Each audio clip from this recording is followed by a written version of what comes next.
Know thyself. Why did Socrates suggest that we should know ourselves? No one had ever suggested that one know oneself, because all knowledge is always of something else. A man may know millions and millions of things, he can become acquainted with the whole world, but if he is not aware of the knower, he is still ignorant. He may become very knowledgeable, but he will not become wise. He may collect much information and much knowledge, but the basic thing which makes one a knower is lacking. He is not aware of himself. But what, you may ask, is there to know about the self? It looks a little strange that this question should even be asked. People like Socrates are continually telling you to know thyself. But you do not want to know yourself. You have already decided that you know who you are. But do we really know what the self is? Even men with great philosophical and scientific insight are perplexed by this question. We are the self, what else is there to know about it? It seems very strange and even unnecessary that this question has continued to be asked for over 2,000 years. But it is a question still posed and still not fully answered. The know thyself. Most important question that mankind has ever encountered is who am I?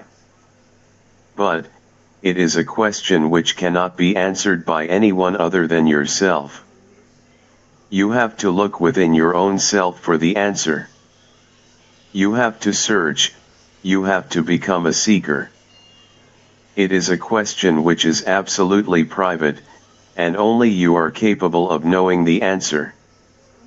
It can only be answered through a deep inquiry into the core of your own being. Today, there are thousands of philosophers, poets, yogis, and so on, who are still busy working on this problem of knowing thyself. In Indian lore, there is a story told of a man who went to a yogi and knocked at his door.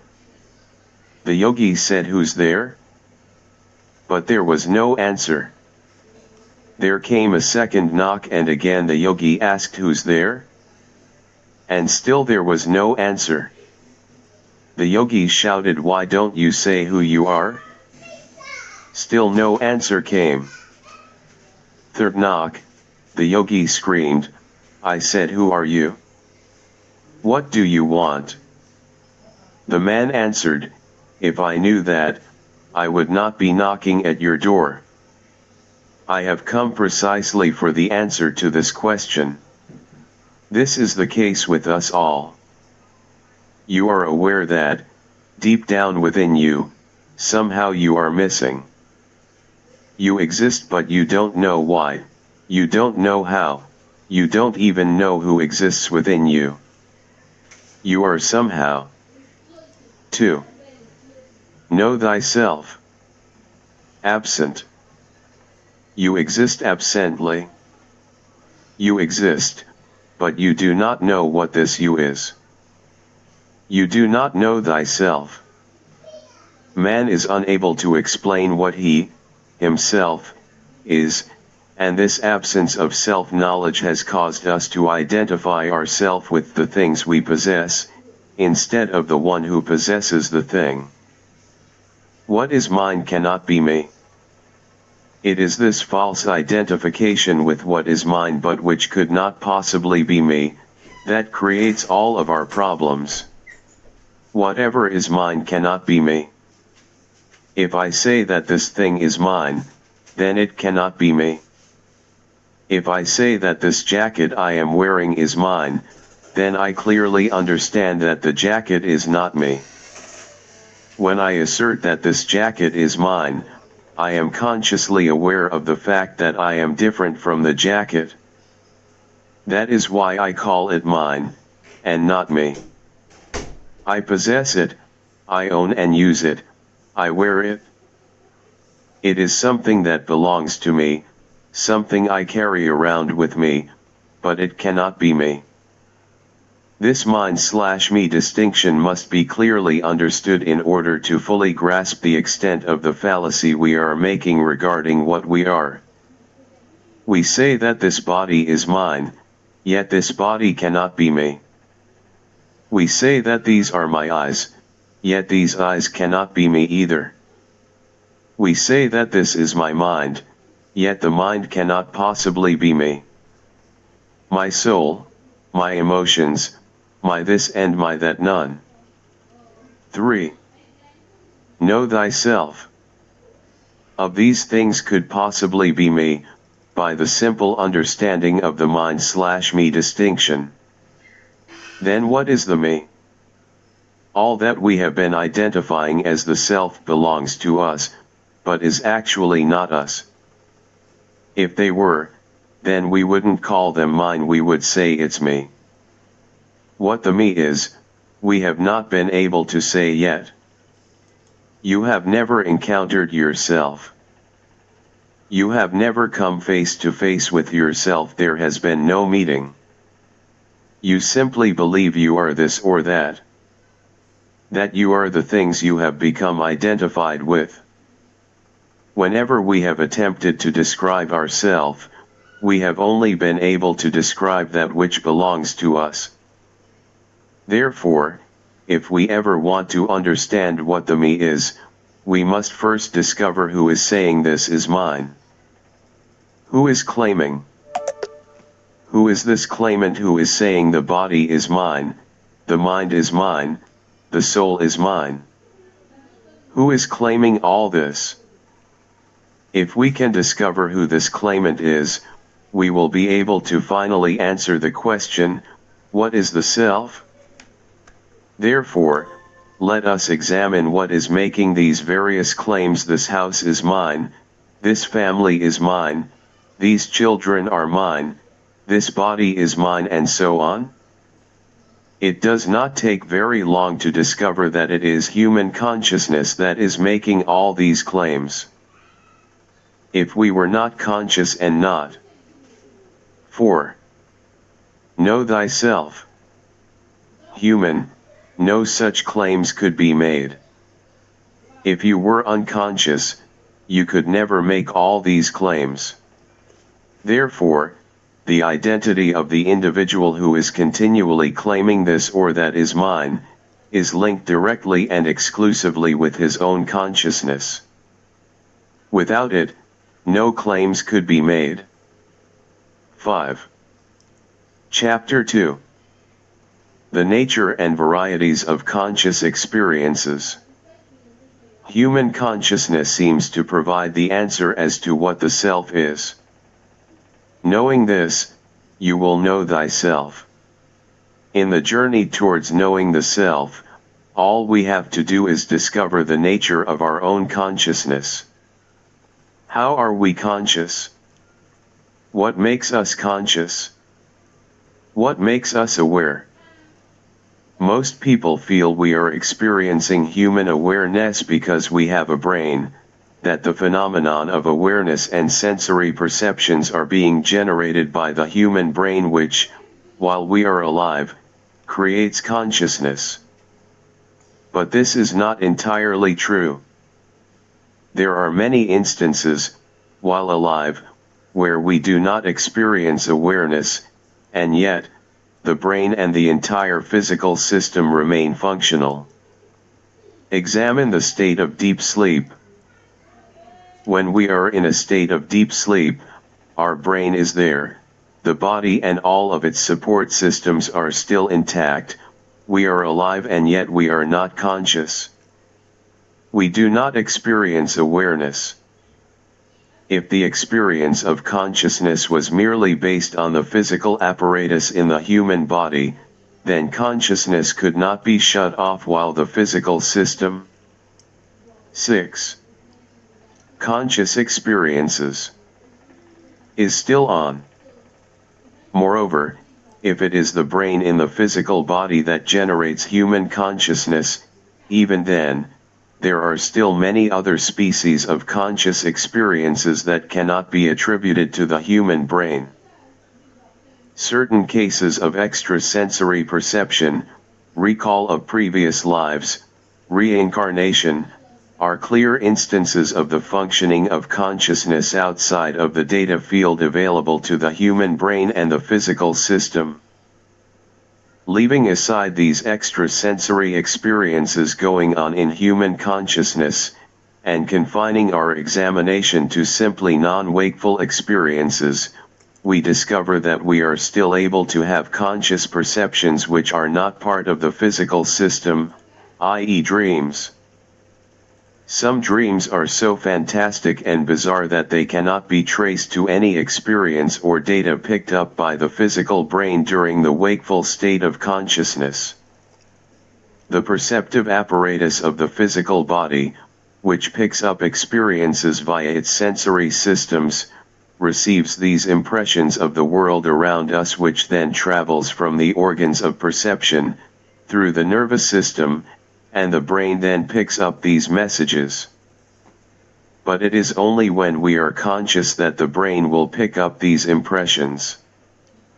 Please make a note of this.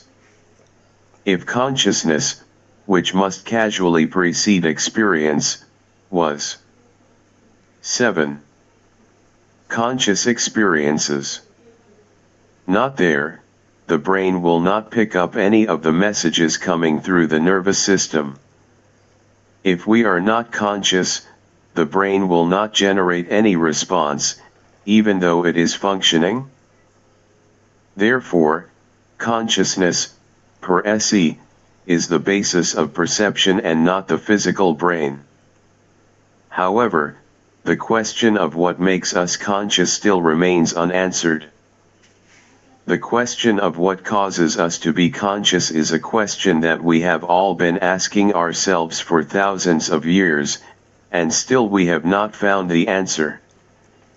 Our scientists have only been able to tell us which parts of the brain express this or that aspect of consciousness. They are able, to some extent, to tell us which part of the brain is at work when we have audio or visual perceptions and so on, but what is causing conscious perception, they cannot say. They have not, in spite of their elaborate equipment and labs, been able to find this out. They can only say that a certain part in the center of the brain, which descends down into the medulla oblongata, into the spine, when choked off shuts down most of our perceptive experiences. But not all. You will still retain some control over a few of the motor activities. Therefore, our scientists cannot say that consciousness is controlled and generated by this part of the human brain because it is not. In fact, our scientists still have very limited 8. Conscious experiences. Information on what constitutes consciousness. They still do not know what makes a man conscious. But it has become obvious, especially to scientists working in this field, that what enables us to be conscious is not something that is material. Yet, it does seem to be embodied in matter, in the physical brain or in this physical body somewhere.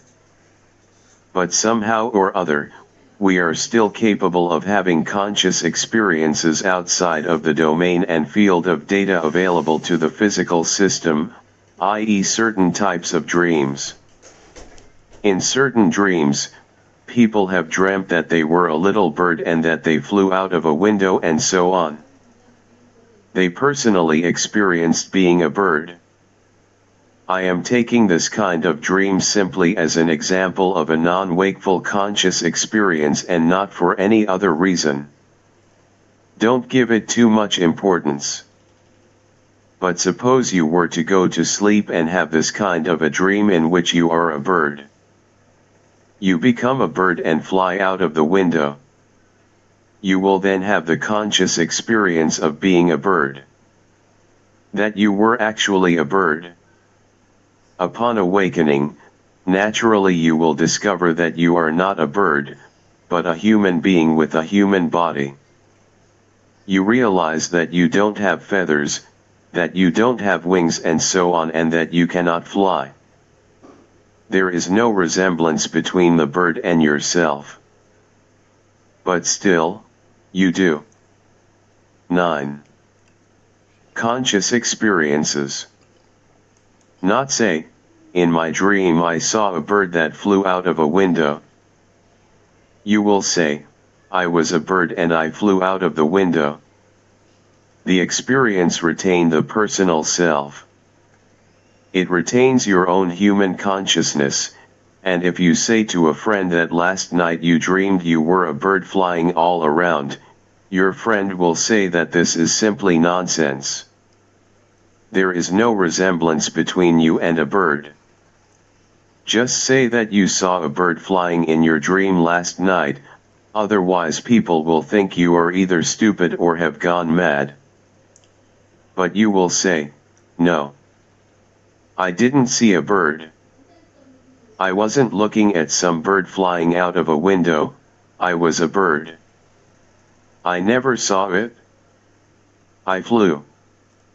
I was flying. It is the retention of the identity of being the same conscious experiencer when awake, whose body became that of a bird, which compels you to make this claim. Here is a conscious experience quite outside of the physical body. Therefore, human consciousness is capable of having awareness, in the form of a bird or otherwise, and can generate an experience of the world around it. Even dream bodies, which are bodies different from the human body we have identified ourselves with, are also assumed to be the origin of human consciousness. In a dream, consciousness functions in a different form from this physical body. We walk around all over and come back to this form. 10. Conscious experiences. Only when we awaken.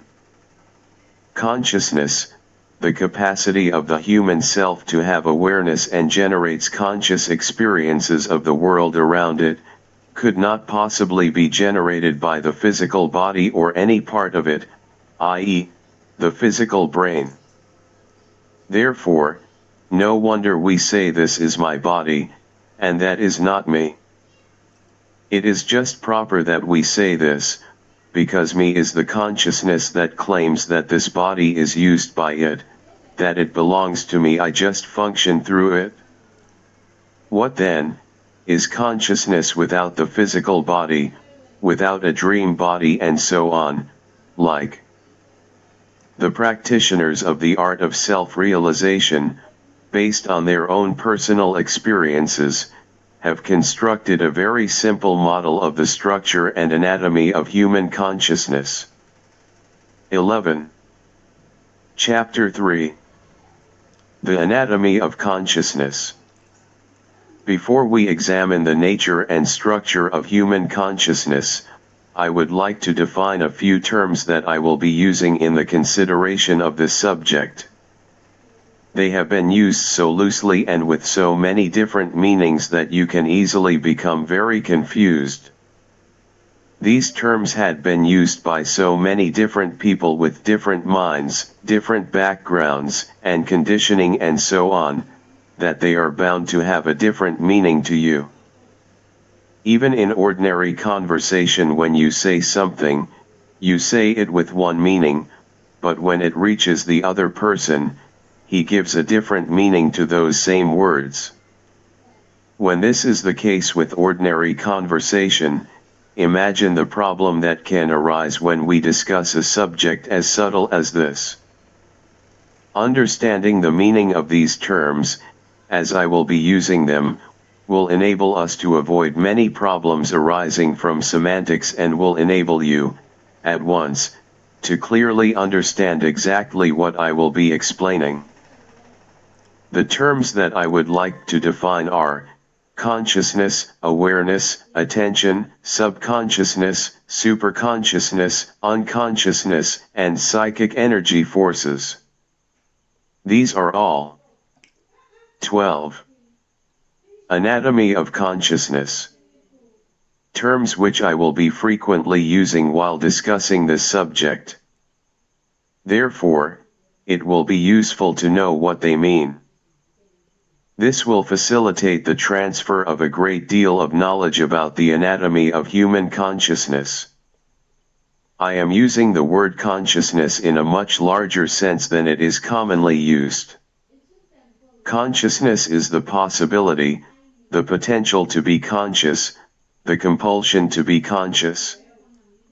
It is the everlasting experience of being conscious. It needs no fuel, it needs no rest. It is pure energy.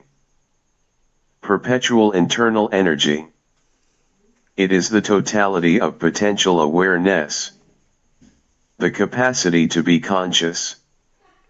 Consciousness is not merely the capacity to be conscious at a particular moment, but it also includes the potential and possibility to be conscious at any given moment throughout the entire domain of time-space continuum. Consciousness includes the potential to be conscious of the past as well as the future. It even includes the capacity to be conscious of those experiences which occur outside of the time-space continuum as well. Consciousness, they say, is the totality of our capacity to have conscious experiences per se, whether we are immediately aware of it or not. Consciousness includes the conscious awareness of a contemporary experience, as well as the potential capacity to be aware of. 13.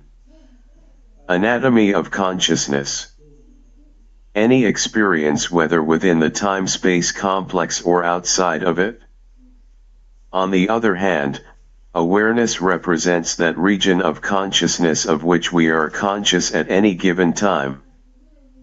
Awareness is the present field of consciousness, what we are now, immediately, conscious of.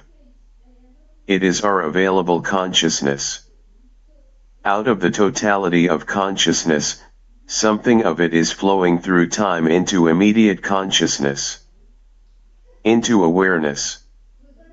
This does not simply mean what is being perceived through the sensory system. What we are now seeing, hearing, tasting and so on. It also includes the things you are not seeing or hearing, but have the potential to see, hear, and so on. Those things which you can become aware of, whenever you want to, which is also available in the same time frame. Those also belongs to the scope and domain of awareness. Attention is a probe, a narrowed down beam of awareness, which is focused onto a particular area in the domain of the immediate conscious experiences available to us. Attention is that part of awareness we are moving around, inside the domain of our possible experience, in order to become more aware of a certain part of it, to give it a greater significance in consciousness, to become consciously. 14. Anatomy of consciousness. Aware of it. Therefore, attention is simply that part of awareness that we are using to focus our consciousness upon something. For example, the whole room you are sitting in is a part of your awareness, now. But, your attention is on this book, this particular page and line, this particular word. Therefore, your attention is picking up only a part of the available awareness in the room in which you are sitting. You can pick up other parts also, by shifting and manipulating your attention from one thing to another. Whenever the attention is shifted from one object to another, you will be picking up certain parts in your field of immediate awareness, in order to have a closer look at them. Human attention is that faculty in consciousness which enables us to have this deeper experience of any part of the domain of our awareness. Human attention also performs another function in human consciousness. It also enables us to become less aware of a certain part of our experience. It's a double-edged sword, which cuts both ways. It can increase your power to be conscious of a thing, and at the same time it enables you to cut off the awareness of whatever you do not wish to experience. Later, you will see how this second feature of attention is even more important than the first. Subconsciousness is a storage area. It is that part of 15. Anatomy of consciousness. Consciousness in which our memories are stored. It is that area of consciousness which lies outside the field of our immediate awareness. Subconsciousness is that part of consciousness of which you are unaware of by virtue of forgetfulness, by virtue of the shutting down or inhibiting of the memory process. But it can be regained and brought back into the field of our immediate awareness when we turn on the memory process. Unconsciousness is simply another name for subconsciousness. It is a more modern term and is used more frequently than subconsciousness, because the subconsciousness is not really a part of awareness, we have actually forgotten it. Therefore, the word unconsciousness has been preferred, but there is no real difference between the two of them. Superconsciousness is the capacity to bring into awareness, the level of consciousness lying outside of the field of our immediate awareness through a process of expanding awareness. Thus, the distinction between subconsciousness or unconsciousness and superconsciousness would be, that subconsciousness can be brought into the field of awareness by the use of memory, whereas superconsciousness is brought into the field of awareness by the 16. Anatomy of consciousness. Technique of expanding awareness. Often referred to as meditation. Psychic energy force is the flow of currents of consciousness coming through the centers of the physical body, from outside of the scope and domain of awareness. Psychic energy flow is that part of consciousness which operates through energy centers in the physical vehicle of the human self, the human body. It enables the experience to flow outwards, as well as inwards. It enables an experience to be objective or subjective, or both. The physical body has a continuous flow of conscious energy of consciousness, traveling throughout all of its parts. This energy flows out from the body, into our experiences lying within the domain of awareness. It flows out through sense perceptions. It then sustains these physical experiences, and makes them a closed-circuit experience. This energy flows through the human body from fixed centers, which then function as the focal points for the flow of consciousness throughout our entire physicality. Having defined these terms, it now becomes clear that when we speak of levels of consciousness, we are not merely speaking of levels of awareness, but more fundamentally, we are speaking of levels of possible awareness, levels of potential awareness. 17. Chapter 4. Levels of Human Consciousness, Part I. A higher level of consciousness is qualitatively different from a lower level of awareness, and is not merely knowing more about the world which is around us. I am making this point because very often students of awareness, and even practitioners of the art of meditation, make the mistake of regarding expansion of awareness as raising the level of consciousness. One can know a great deal about this world by increasing awareness, but it would not mean he has attained a higher level of consciousness. For example, suppose you are now aware of the room you are sitting in, but not aware of the rest of the world around you. You then decide to become aware of it by raising your level of consciousness through some particular technique or meditational practice. Actually, the level of consciousness you have attained remains the same as before. It is the same level of consciousness out of which, at first, only the room was in awareness, afterwards more of the world came into awareness. The rest of the world comes into awareness. This is all that has happened. This kind of 18. Levels of consciousness, Part I. Expanding of one's awareness does not lead to any higher level of consciousness. One has simply expanded his awareness at the same level of consciousness. Yet, there are hundreds of students and practitioners of the art of meditation, who go on thinking that since something more has come into their immediate field of awareness, they have, in fact, reached a higher level of consciousness. This, however, is not true. What then are these higher levels of consciousness? These higher levels of consciousness are related to our concepts, at any given moment, of what the self is. When we regard this physical body as our own self, then we are in the physical level of consciousness. All of the awareness that comes to us about the physical world, about anything that is happening on earth, in this physical universe, would be degrees of awareness within a single level of human consciousness called the physical level of consciousness. This physical level of consciousness would represent our wakeful state. The state of consciousness you are now in. The state in which you are reading this book. This state is called the wakeful state of physical consciousness. This is considered one of the lowest levels of human consciousness.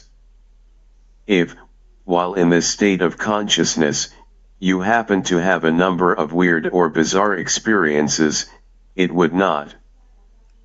19. Levels of consciousness, Part I. Constitute a change in your level of consciousness. They would only be different experiences. They may be different degrees of awareness, but the level of consciousness would be the same, i.e. the physical wakeful level of consciousness. When you go to sleep and have a dream, then this dream state would constitute a still lower level of consciousness. Why lower? Why not different? Because, in the dream state, you do not even use this physical body at all. You use a dream body, which is different, more ethereal, and has been created only for the purpose of that particular dream. It is the dream body alone which senses and experiences the dream world. Therefore, the dream is a lower level of consciousness. It is sustained by a dream body, by an imaginary body that you have created yourself through the mental process of dreaming. Another reason why we consider the dream level of consciousness as a lower level of consciousness, is because the dream level is always sandwiched between two wakeful states of consciousness. When we are awake we can shut off this wakeful state of consciousness by going to sleep, by merely becoming unconscious of our physical body. When you relax and shut off the awareness of your physical body, you move into the dream state automatically. But it isn't. 20. Levels of consciousness, Part I. Experience of a very short duration, followed by a much longer state of wakefulness. In a long wakeful state, a lifetime lasting many years between birth and death, we have many experiences of these short dream sequences, which are lower levels of consciousness. While we are asleep, we become unconscious of our body, and then a dream sequence starts. But when we awaken, we not only get back the consciousness of our body, we also realize that we were always in this world, even while asleep. This realization that we were in this world all the time makes the dream a lower level of consciousness. The knowledge that the body, in which you have slept, the body which was laying on the bed before and is still lying on the bed when you wake up, is all that is necessary to convince you that you were asleep. We don't have to open our eyes, we don't have to pinch ourselves to see if we are awake. All that is required is that we remember we went to sleep. The fact that we retain the continuity of the physical experience preceding the dream state proves that this wakeful state is more real. The immediate recall of our earlier state of physical wakeful consciousness, upon awakening, gives us certain proof that the dream state was only temporary, and not real, and whenever we have an experience of a higher level of consciousness than this wakeful state, a similar change. 21. Levels of consciousness, Part I, must also takes place. It must be a kind of awakening into another kind of body, not this one, which we discover was existing throughout the entire duration of the wakeful sequence, a body of which we had become temporarily unconscious. Then, and then alone, can we say that we have raised our level of consciousness to a higher level. When one examines the different experiences which have been regarded as superconscious experiences, one will find that many of these experiences are dream-like, that the person must be having some weird or fantastic dream, and is mistakenly calling it a higher level of consciousness. You may be a very wise and learned dreamer, you can be very knowledgeable in your dream, but a dreamer is a dreamer. You can dream of very beautiful sights and scenes of golden temples and sweet music, even of heaven, but no dream, however beautiful it may be, however high it may look, could ever be a higher level of consciousness, unless it results in a higher state of wakefulness. If they do not provide us with a body, in which we have consciousness over a much longer period of time than in this physical body, it is not a higher level of consciousness. When you attain a real and true higher level of consciousness, you will awake into a different body which exists at that level of consciousness, which has been. 22. Levels of consciousness, Part I. With you all the time. It was there, even while you were having this physical experience. This, then, is a very easy test to apply. Many yogic states, which are misrepresented as a higher level of consciousness, are merely different levels of awareness contained in the same level of consciousness, namely, the wakeful level. Very often, these trances which yogis can attain are trances induced by a type of sleep in which the dream episode is regulated. But a dream is a dream, however regulated it may be. It is Maya, an illusion, the stuff of which dreams are made. These so-called inner experiences may be unusual, and perhaps even beautiful, but they are mistakenly being called superconscious experiences of a higher level of consciousness. Most of them will be found not to be experiences of a higher level of consciousness. Indeed, they are of a lower level of consciousness, or a different awareness at the same level of consciousness. When a higher level of consciousness is experienced, you will have the sensation of waking up from a dream. You will recall, in your own memory, the point in time when you fell asleep into this lower wakeful state of consciousness. Unless this recall comes, you cannot be sure of having had an experience of a higher level of consciousness. When we awaken from a dream, we don't pinch. 23. Levels of consciousness, Part I. ourselves, we don't ask questions and so on. No proof is required. Every morning you wake up, every night you go to sleep. But you never go about asking people if you are awake or still dreaming. You never do this. You are certain that you are awake. What makes you so certain? It is the recall, the memory of the fact that you went to sleep. If you did not remember that you had gone to sleep, you would never be sure that the intervening experience was a dream. In other words, to have a dream, you must first be awake. In the same way, in order to have a higher experience than this wakeful level of consciousness, there must be the recall of a higher level of consciousness from which we had earlier descended, in a dream-like way, into this present wakeful level of consciousness. When we rise back to that higher level of consciousness, the experience should be identical to that of waking from a dream.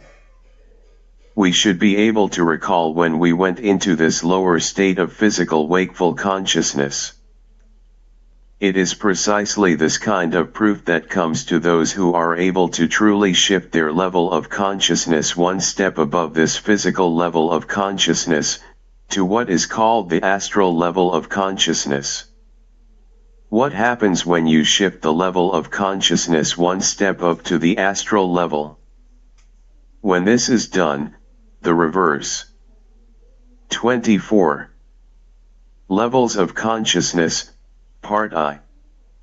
Of what happens when you go into the dream state takes place. When you go into the dream state, you merely pick up a few of the perceptions from the wakeful state and rejumble them into a less coherent, less consistent framework of rules and laws. You then have an experience within this framework. In this present state of wakeful consciousness, we experience everything in a regulated time frame. Today's follow yesterday's and tomorrow's follow today's. However, in a dream, this need not happen. Today's can be followed by yesterday and so on, and it will not bother you in a dream. Time gets all jumbled up, flows backwards, discontinues and so on. Yet, never does such dream experiences seem unusual. While in that state of consciousness, it looks odd and even queer, but we still take those events as real. In a dream, we often do some of the most bizarre things. We can defy all the laws of nature pertaining to the wakeful experience, yet they are accepted as natural and real while dreaming. Here we must follow the laws of gravity. In a dream, we may walk on the ceiling and it would not bother us. We carry people from the wakeful state and in our dream, we jumble up their relationships to us and to each other. Your wife may be your daughter in a dream or your boss becomes your son and so on, and yet these jumbled up roles seem quite. 25. Levels of consciousness, Part I. Real to us while in the dream state. It is only when we shift our consciousness to the higher wakeful state of consciousness, do we see the higher reality on which the dream had been based. Similarly, this whole world is like a dream and has a higher reality than we can see at this level of physical, wakeful consciousness. Just look around you. Watch the people you are around, look at their faces. Notice how they are moving about.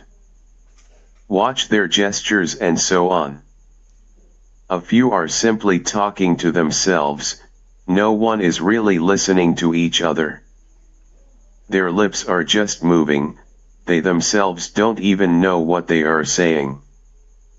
Everyone seems to be in a dream, in a world of his own. That is why there is so much conflict and friction. Each person is living in their own dream world, so whenever two persons come close, sooner or later, the friction will happen. It is bound to happen because their dreams cannot coincide and everybody wants to impose his dream upon the other. This is the problem, because you cannot interpose your dream with another person. You cannot share it with others. You cannot force your husband or wife to see things your way. He or she is dreaming, and so are you. And dreaming is such a private phenomenon that you become completely unaware of the real world which surrounds you. 26. Levels of Consciousness, Part I. This reality can be seen at the next higher level of consciousness. The astral level of consciousness. At the astral level, the same people we know at this wakeful level of consciousness are seen in a much more real sense. At this physical level of consciousness, we are having a distorted experience, and therefore people appear to be doing stupid and foolish things. But, this is a lower level of consciousness, and if we could see these same people from a higher level of consciousness, they would be seen to be far more consistent, far more beautiful and wiser than now. This foolishness that we are seeing in them at this physical level of awareness, is a distortion of their higher reality taken from the higher, astral, level of consciousness. At the astral level of consciousness, everyone is more beautiful, more intelligent, and wise. Events are all much more consistent. Individuals who have experienced this higher astral level of consciousness, who have awakened into this higher level, recall that they were here before going into this dream-like wakeful state. And they have described the experience as a very beautiful one. An experience in which they are able to see the light and the beauty in all things and all people. People who look so ugly here are seen to be really radiant and beautiful from the astral level of consciousness. 27. Levels of Consciousness, Part I. They have light glowing around them. Even nature is seen to be much more beautiful than ordinarily conceivable at this lower level of consciousness. The astral experience is aesthetically superior to anything that we know of at this level. Even in terms of our non-sensual experiences, everything is very different. At the astral level of consciousness, it is no longer necessary to use words in order to communicate. The method of communication used by those who have awakened to the astral level of consciousness is telepathic. They simply think out something and the other person knows what is being thought. The normal means of communication at the astral level is telepathy. Although at this level of consciousness, one can also use speech, if he so desires. Words are then used merely to add beauty to communication. Everything connected with this higher astral level of consciousness is superior, especially the amount of knowledge we are able to pick up. There is a storehouse of knowledge there, which is based on the work done by astral conscious people for billions of years. Here, at the physical level of consciousness, we go to a university or library and select a particular subject to know more about. We read various books on physics, chemistry, etc., and we are then able to benefit from the 28. Levels of Consciousness, Part I. History of the scientific research done in these fields. If we want, we can do experiments to build upon the work already done in certain areas. Similarly, at the astral level of consciousness, we are able to do the same thing. With one big difference. At the astral level, if you are interested in a particular subject, you go to the Akashic libraries, and there, not only will you be able to study what has been done, but also what will be done on earth for the next 2000 years. It is a different kind of learning experience.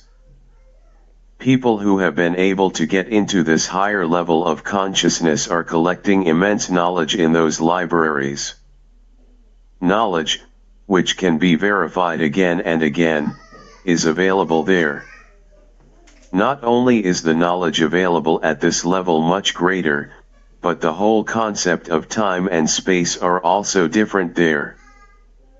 At the astral level of consciousness, we are able to travel huge distances to any part of space.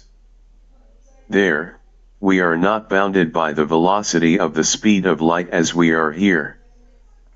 At this physical level of consciousness, our sensory perceptions are confined to this physical body and the various mechanical means of locomotion devised for its use. None of these are able to travel faster than the velocity of light. And because of the relatively low velocity we are able to travel. 29.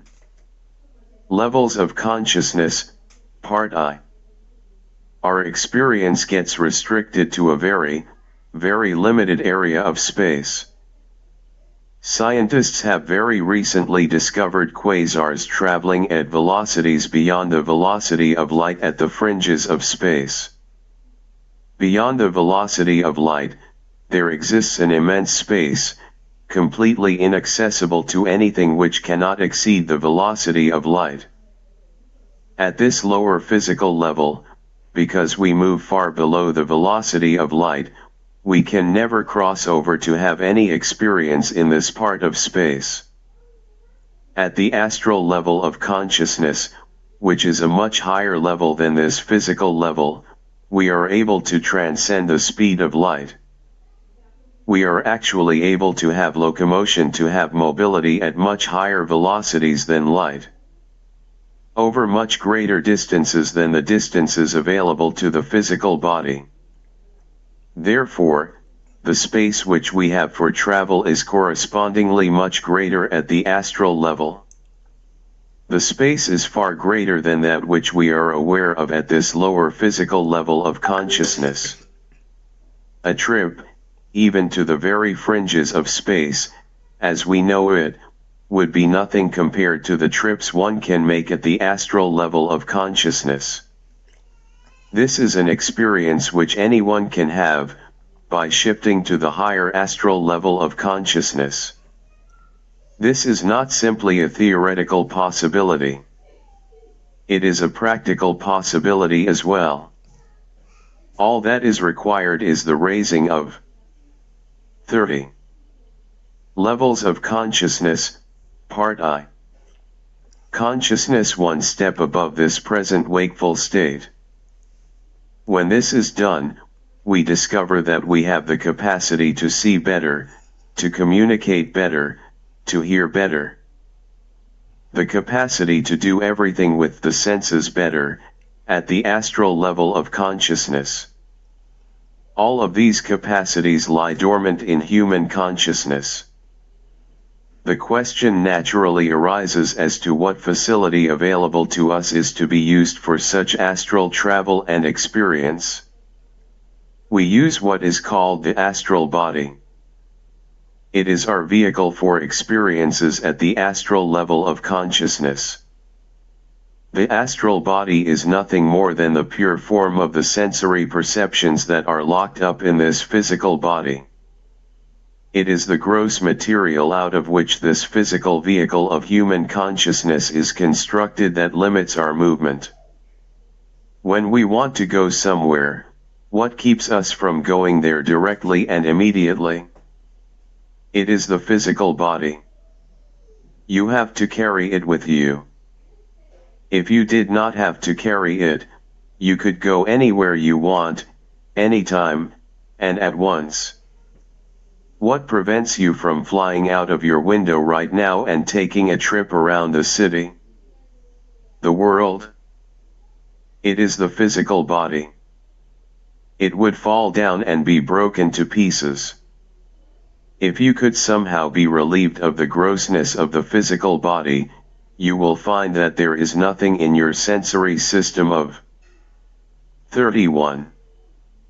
Levels of consciousness, Part I.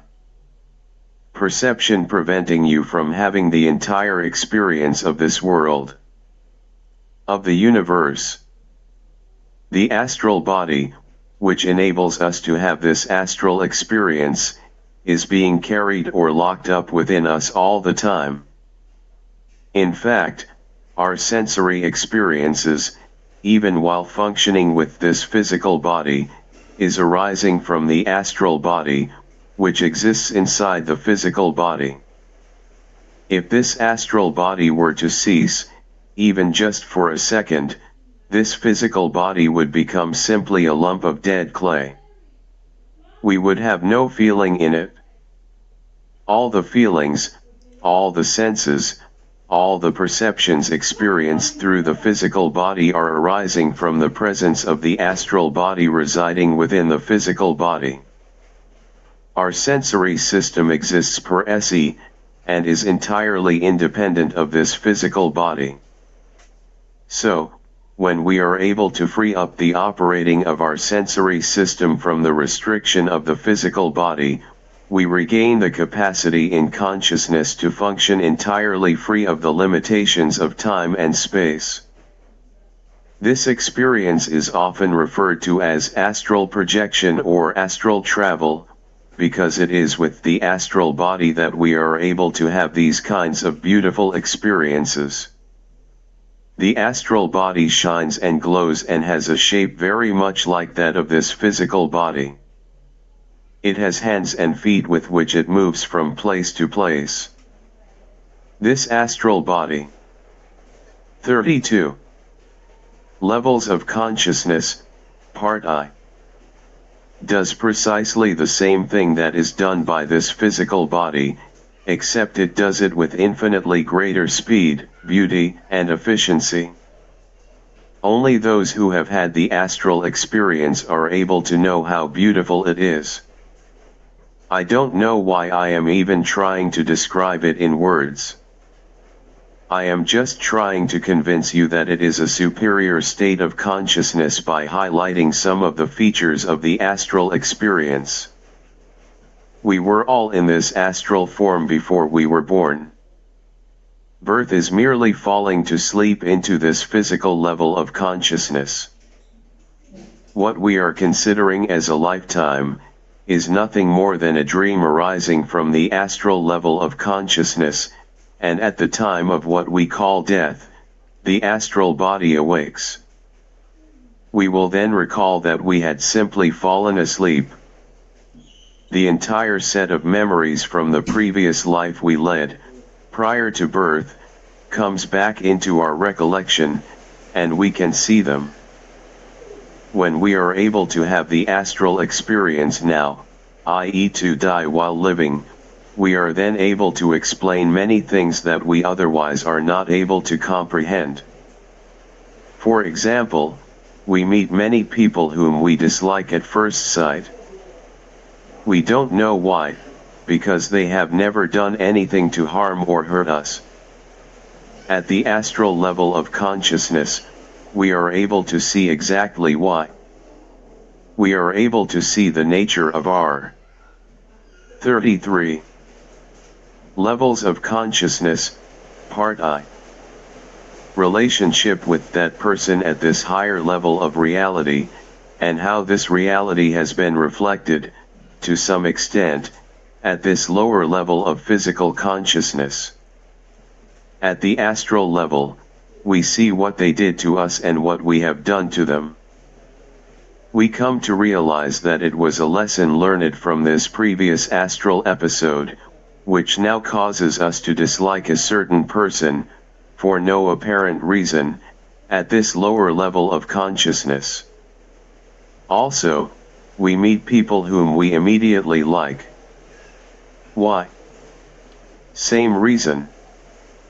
There are some places we go and feel we have been there before. what is referred to as déjà vu, the feeling of having seen it all before. Yet, physically speaking, we know that we have never been there before. When we awake to the higher astral level of consciousness, we are able to recall precisely when we saw that place or thing for the first time.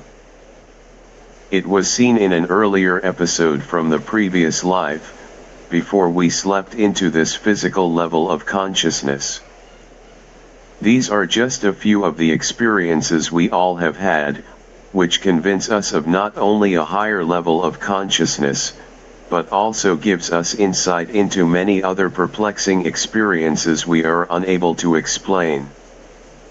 The astral level of consciousness is only one step above in the hierarchy of levels of human consciousness. There are possibilities of raising. 34. Levels of consciousness, Part I. Levels of consciousness far above this. What would be the next step? 35. Levels of human consciousness, Part II. Above the astral level of consciousness, there is another level of consciousness which we call the mental or causal level of consciousness. When we awake further from the astral level of consciousness to the causal level of consciousness, we are then able to see people in their pure mental forms. We no longer are restricted to seeing them in the categories of sense perceptions. At this causal level of consciousness, we no longer communicate with each other by telepathy, but by direct perception. Direct perception is entirely different from telepathy. With telepathy, one says something in one's own mind and then, the other person listens with his mind. In direct perception, you don't say anything. The other person, who has also attained causal consciousness, already knows your thoughts.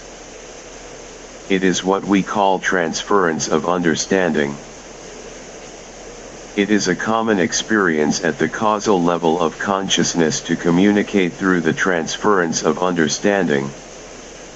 The recollection of memories that we regain at the causal level of consciousness goes back to the very beginning of time. To the very first instance of time, whenever that was. 36. Levels of consciousness, Part II. And our knowledge moves onwards to the very edge of time, whatever that means. At this causal level of consciousness, we are able to see that in the astral experience, we merely picked up a part of this causal experience, confined it to a certain time frame, and went through it like a dream. And then, some part of this astral experience was picked up in the physical level of consciousness, and projected upon the screen of this physical world where we experience it. In the causal level of consciousness, the pure mental level of consciousness, not just this mind sitting in this physical body, but the actual shifting of our level of consciousness, our experiences are far more beautiful. Our knowledge greatly transcends that of the astral level. When we are able to awake further from the astral level of consciousness, through an actual process of wakefulness. When this takes place, we gain access to all that has ever happened and all that will ever happen to us. Not only to us personally, but to anybody. Anywhere in the world. We regain a universal memory, a universal mind and a universal repository of experience which is available to us at this causal level of consciousness. It is difficult to describe the beauty and immensity of knowledge flowing at this level of human consciousness. The entire universal mind, the single mind. 37. Levels of consciousness, Part II. Which operates through millions and billions of individual minds at the lower levels of consciousness, is available to us at the causal level of human consciousness. Through the causal mind, we can know the entire content of all individual minds that exist or that will ever exist. The experience and knowledge accessible to the causal or universal mind is so immense, the beauty of this experience is so tremendous, that there is no parallel to it at the lower levels of astral and physical consciousness. It is a remarkable experience. The experience of knowing the contents of all minds, at once, is so unique and so unusual, that there is no possibility of any dream-like yogic experience ever being compared to it. Causal consciousness is a much higher experience than these lower astral experiences. When we are able to reach the causal level of consciousness, we are able to have experience through pure mind, without the restriction of the grosser astral body. The astral body is as restrictive and gross upon the causal self, as the physical body is upon the astral self. At the astral level, we discover that we had been unable to do or go where we wish because of this physical body. Similarly, at the causal level, we discover that the astral body itself prevents us from having immediate and complete experiences. All of our astral experiences are divided into the 38 levels of consciousness, Part 2. Various categories of sensory perception, i.e., seeing, tasting, smelling and so on. We are limited to the experiencing of the whole through its parts. Astral consciousness provides us only with partial experiences of reality. Human attention plays an important role in all astral perceptions, and the narrow scope of attention restricts and limits our experiences. We are only able to have a part-by-part regulated awareness of an experience. Never the direct, simultaneous experience of the whole.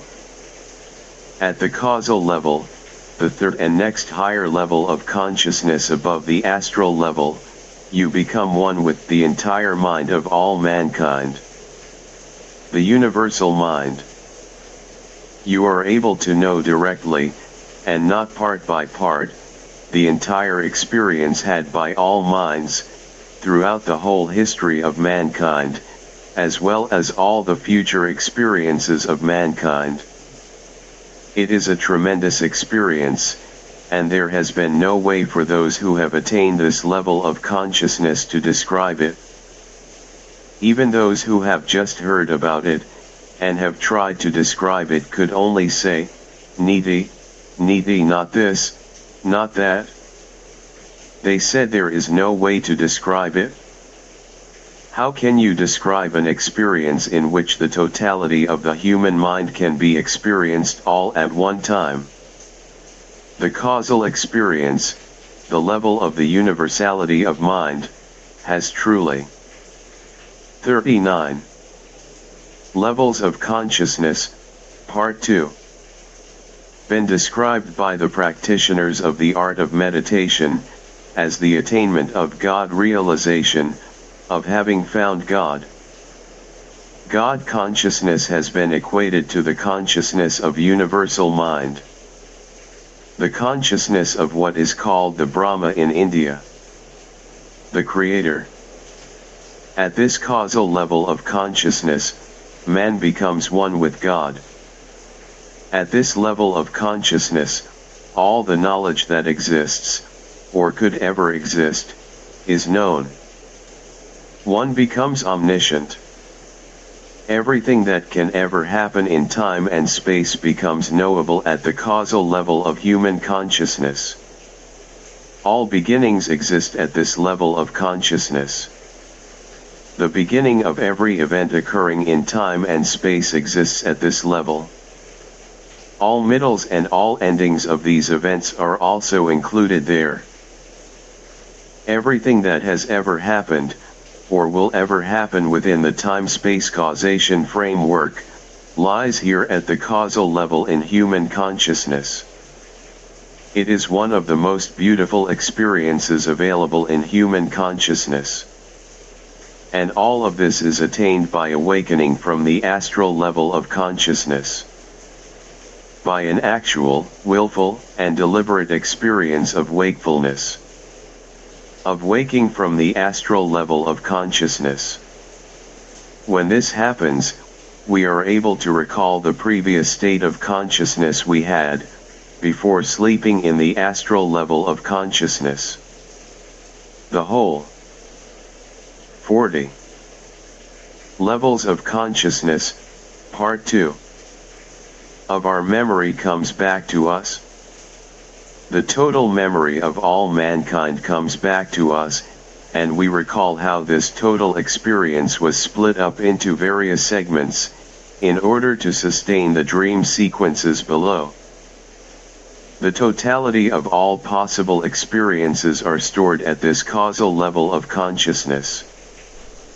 After having said so much about this causal level, you are probably presuming that there can be no higher level of consciousness beyond this. At this level everything is included, even God. Therefore, many practitioners of religion, yoga, meditation, and so on, have taken it as the last and highest state of consciousness. They have said that this is the ultimate level of consciousness. One has reached the region of universal mind. What else could there be beyond it? What else could there be beyond time, space, and causation? And yet, I say, there is still a level of consciousness beyond this causal level of consciousness. This is the level beyond the mind, which is called the level of pure spiritual consciousness. What then, would this fourth level of consciousness beyond the mind, beyond time, space, and causation be like? Whatever I have described up to this point, the totality of human experience all takes place in time, space, and causality. Everything that is there at the level of causal. 41. Levels of Consciousness, Part 2. Consciousness, universal mind, universal memory, universal experience. All these experiences, even if universal, are locked within the framework of time, space, and causation. This totality of experience is confined to the time-space continuum. The level of pure spiritual consciousness lies beyond time, space, and causation. At this level of consciousness, one is able to experience the pure soul. It is the experience of pure human consciousness, without any restriction from the mind. From the time, space, and causation framework. Please note that the mind is not material, not something that exists per se. This must be clearly understood. When human consciousness operates within this time-space causality framework, it is called mind. Mind is merely a term which connotes the behavior of human consciousness as it operates within this continuum. At the pure spiritual level of consciousness, the restriction of time, space, and causation does not come in the way of the freedom of human consciousness. We have noticed how, at each of the lower levels of consciousness, there was always something which inhibited and restricted the function of the next higher level of consciousness. In the dream state, below the physical wakeful state of consciousness, the jumbled rules and laws of nature. 42.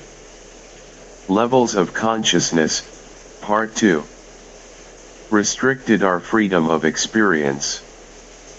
In the wakeful state, the physical level of consciousness, the gross physical body restricted our freedom and range of experience. At the astral level of consciousness, the sensory system and its division of perception into senses restricted our freedom. And at the causal level of consciousness, it is time, space and causation which restricts the freedom of our conscious experiences.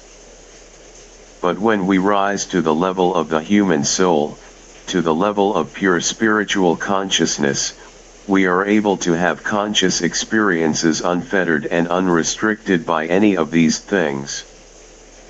We discover that we are pure, intuitive souls. Pure, intuitive, conscious beings not restricted by any laws, any bodies, any division of perception or any time, space, and causality. We don't need bodies, we don't need the mind or any of these apparatuses in order to have conscious experiences. At this intuitive level of consciousness, we discover that these were simply encumbrances upon consciousness. They were not aids. We discover that, in fact, they were cages in which consciousness had been locked. At the pure spiritual level of consciousness, we regain an awareness that transcends the collected awareness of all the levels of consciousness below it. In Indian terminology, they could find no other way to describe this experience except by 43. Levels of Consciousness, Part 2. The word Par Brahma, that which is beyond the Brahm, the Creator. Since the universal consciousness available at the causal level of consciousness has been considered as the level of the Creator, this state of pure spiritual consciousness has been called Par Brahm, beyond the Creator. Therefore, you can imagine from what has been said thus far, how difficult it would be to describe that state of consciousness in which a person can experience that which is beyond the Creator. When we say that, in the beginning, there was God and He created the heavens, we are referring to the Brahm, the Creator of all that come into existence after time. Because the beginning was there before the Creator. If, in the beginning the Creator did this and that, then there was a time flow even before the Creator. He had to start from the beginning. Who created time? Who created the beginning? Who was beyond beginning? Beyond the Creator? The human mind cannot possibly, with any amount of effort, conceive of a God that is beyond time, beyond the beginning. The highest God that the human mind and intellect can conceive of is one who was there after the beginning. And I am now speaking of a dimension of consciousness that lies beyond time itself. Even when no time existed, we, as 44. Levels of Consciousness, Part 2. Conscious beings, existed. The capacity of consciousness, the ability to be aware, was and will remain even when all time ends. And those rarest of practitioners of the art of meditation, those who have reached this fourth level of pure spiritual consciousness, have described it as being so luminous and so bright, that the light coming from our solar sun would be like the light of a match in comparison. Even if you put 10 or 12 suns of this solar system together, it would not equal the brilliance of a single soul. Such is the luster of the human soul. And yet, at this pure spiritual level of consciousness, this immensity of light coming from the human soul looks natural. It seems to be just natural that each of our own conscious selves should have so much light. All of this light has been cloaked and covered by these gross bodies. The physical body, the astral body, the mental body. These covers do not let the light shine through. This light is the light of our own consciousness. but it has been covered by so many masks that we cannot see this light at this physical level of consciousness. But, when we are able to raise the level of consciousness to the fourth level, to the level of pure soul, we are then able to experience our own light, as well as the light of all other souls. The most 45 Levels of Consciousness, Part 2. Interesting thing is that as we rise higher in the levels of consciousness, not only do we experience higher wakefulness, but we also experience ourselves over a much larger span of creation. We experience a widening of awareness and a much greater intensity of aesthetic beauty. Everything becomes perfect. Once this state of consciousness has been attained, your life becomes a melody of tremendous harmony, a festival, a celebration. All doubts, all problems, all suffering and misery simply gets dissolved. You soar high for the first time, and life becomes a great symphony of joy, love, and happiness. At the pure spiritual level of human consciousness we are able, for the first time, to know who and what we are. At this soul level of consciousness, the Socratic challenge to know thyself is accomplished. We are then aware of who we are. At last, we have been able to free our consciousness from all the covers, which were coming in the way of our self-knowledge. There had been the mind, the senses, the physical body, dreams, and so on blocking our self-awareness. Having transcended the lower levels of consciousness, we are able to, at last, experience our real self. The me that we had been mistakenly identifying with the covers upon our consciousness. For the first time. 46. Levels of Consciousness, Part 2. One can say, I know who I am. Below this level of soul consciousness, one does not know who he is. At the physical level, the body is merely a coat being worn over consciousness. At the astral level, the sensory system of perception through which we experience the world, are merely the windows through which our consciousness looks out. The mind is just a house, a framework in which consciousness sits. But at the spiritual level of consciousness, we are able to experience the real self. To experience pure consciousness. It is the highest flight of consciousness that one can imagine. Yet I must say to you that this is still not the highest level of human consciousness. The pure spiritual level of consciousness looks so beautiful, so high, and so complete that there doesn't seem to be anything beyond it, and when we try mentally, even intuitively, or by any known process of acquiring knowledge, to think of consciousness beyond this level, we fail. All known methods of knowing, including intellect and intuition, will lead to the conclusion that the spiritual level is the highest level of human consciousness. Yet, there are some practitioners of the art of meditation, who tell us that this is still not the highest level of consciousness.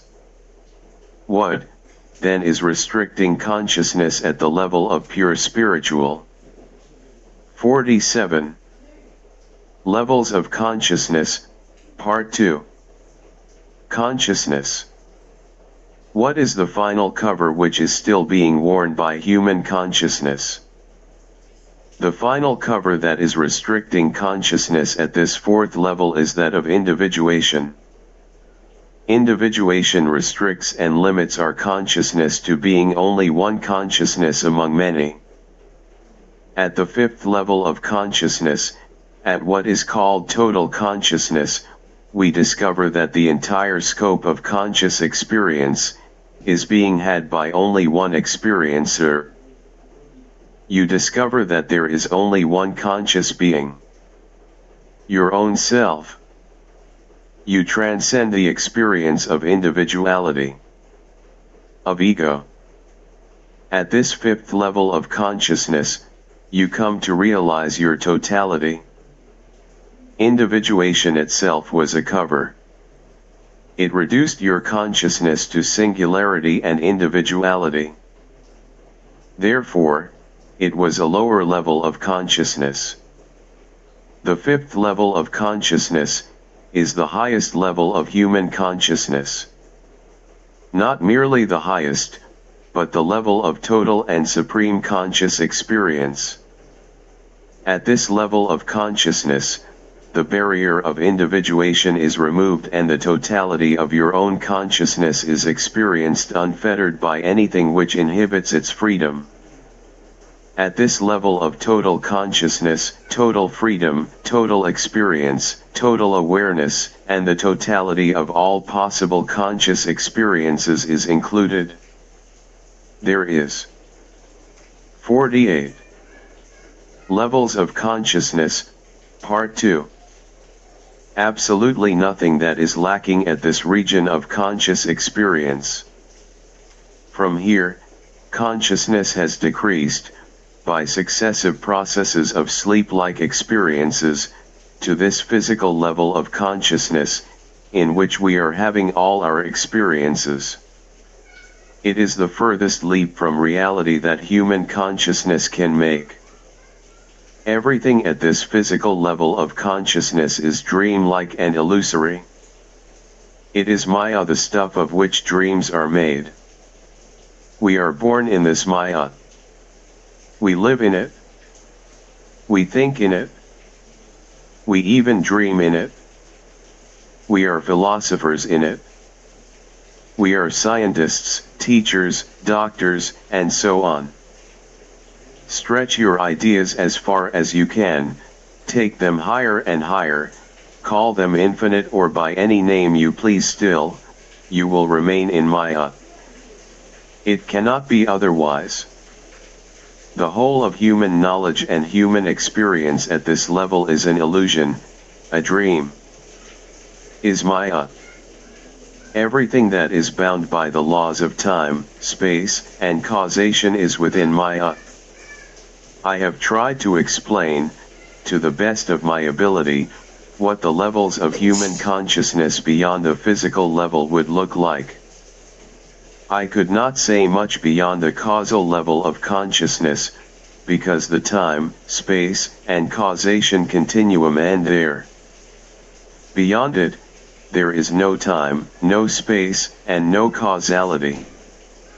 It's like a seed, which flowers when placed in the time-space continuum. Just like when you take a tiny 49 Levels of Consciousness, Part 2. Seed and sow it, you do not see the big tree contained in it. Yet, the entire tree is contained in that little seed. It looks a little funny. But, when we allow time to release the potentiality locked up in that seed, the tree is revealed. In the same way, when the seed of total consciousness is placed into the time-space causation framework, the entire, infinite, conscious experience of all of the creation is manifested. Everything that has happened, can happen, or will happen, is contained in this level of total consciousness. The entire experience of billions and billions of years, as well as all timeless experiences, are included in this level of consciousness. No wonder then, that when asked to describe the state of consciousness, the only reply from those who have experienced it has been, "Wonder, wonder." Nothing more about it can be said. With this basic understanding about the levels of human consciousness fully grasped, we are now in a position to explore some of the deeper aspects of consciousness. 50. Chapter 5. deeper aspects of consciousness. This whole world exists because we are conscious. Consciousness is the creator of everything that we are experiencing at any of the levels of human consciousness. This total consciousness within us is, indeed, the creator of everything that exists. The world of creation, the world which exists around us, exists only to the extent to which we are conscious of it. If consciousness is lost or suspended, then the whole experience of this world is lost. There would be nothing left to sustain any experience of it. There is no possibility of the world existing without human consciousness existing along with it. Without human consciousness being present, how will there be any experience of such a world? Who will experience its existence? The entire creation has come into being from within, not outside. Therefore, it is human consciousness, the capacity to be aware, which sustains our experiences of this and all other possible worlds. This capacity to be aware, consciousness, does not ever change.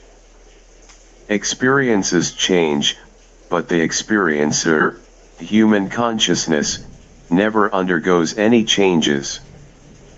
Ever. Never has and never will. All changes are. 51. Aspects of consciousness. Illusions created by the human mind. It is the human mind which converts our capacity to have conscious experiences into the additional capacity to have experiences in time, thereby introducing the sensation of change. When total conscious experience descends to the level of universal mind, it is divided into time, into beginnings, middles, and ends, into todays and tomorrows, into days and nights, and so on. But this is only a division of conscious experience.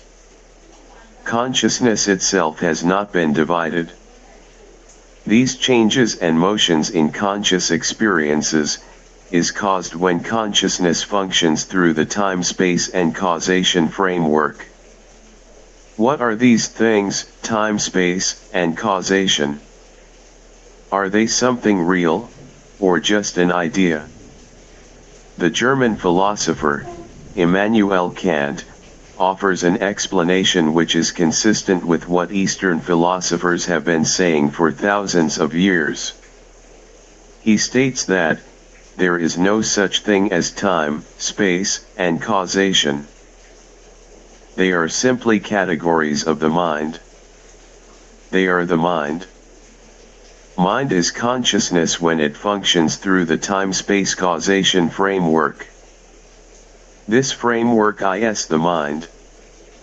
When consciousness is pumped into experience and picks up a beginning, a middle, and an end, this is called mind. It becomes what we call a mental experience. 52. Aspects of consciousness. This mind, then, is the cause of all the changes we experience. We are still capable of knowing our own consciousness at this level, but it will be in terms of changes. From the level of the mind, our conscious experience is then projected into the sensory system, and gets even further divided into sense perceptions. Each sense, in turn, then picks up a piece or a part of our conscious experience. Even still, consciousness, per se, has not been broken up into these functional divisions of the senses. Finally, on top of all this, the gross physical body is added. When conscious experience functions through the organs of perception in the physical body, it limits our experience to grossness, completely cutting us off from the original experience of pure total consciousness. But, even at this lowest level of conscious experience, human consciousness itself, the experiencer of all conscious experiences, remains absolutely the same. Consciousness, which uses a soul, a mind, the senses, and the gross physical body, persists unchanged and unaltered, at every level of human consciousness. It persists at all time and beyond all time. Human consciousness is never born, and therefore never dies, never disappears. The question naturally arises as to whether the self. 53. Aspects of consciousness. Whether total consciousness, which takes many forms, itself, has a form. When self-realization, when total consciousness is achieved, in what form will we experience it? Total consciousness, the point from where all conscious experience flows, does it, itself, has a form? Yes. This self has a very subtle form, the form of a resonance, a vibration. The form of a sound. This sound is emanating from the self, from the Atman, from the soul of man. When we raise the level of our consciousness to that of total consciousness, we discover that this sound is actually coming from the total self. This sound originating from the total self, the ultimate creator of our conscious experience, manifests itself as an individuated soul. This sound is the form of our own consciousness. It sounds strange, but it is the truth. If I were to tell you that, it is because we can listen to the sound of our own consciousness, that we are able to have any experience, you will be very surprised. But it is the truth. All our perceptions, seeing, tasting, touching, and so on, are possible because we listen to the sound of our own consciousness. All these perceptions give us an experience because we can listen. When you see a thing with your eyes, how do you know what you are seeing? After seeing it, very quickly, almost simultaneously, your mind says to you, "That's." 54. Aspects of consciousness. A flower, or that's a house, and so on. When it says this, and you listen to your own thoughts about what you are seeing, you then know what it is that you are looking at. These eyes cannot pick up any meaningful experience, unless the mind comments on what is being experienced. You have to listen to the thoughts accompanying sense perceptions, in order to have a conscious experience of the objects perceived.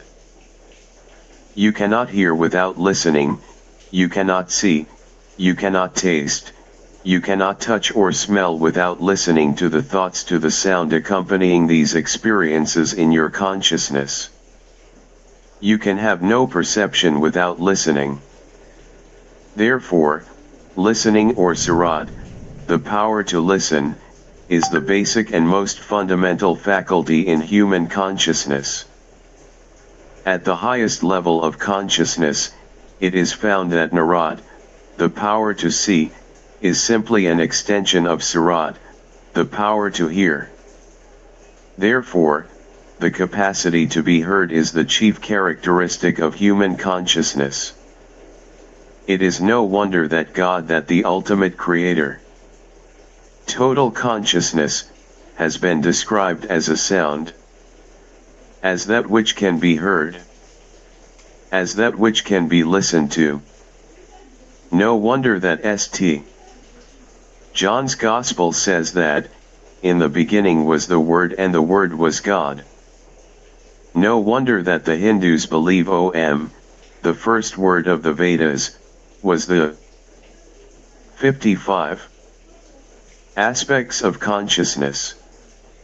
Creator of the universe. No wonder that Shabda, the sound, has been described as the creator of this universe.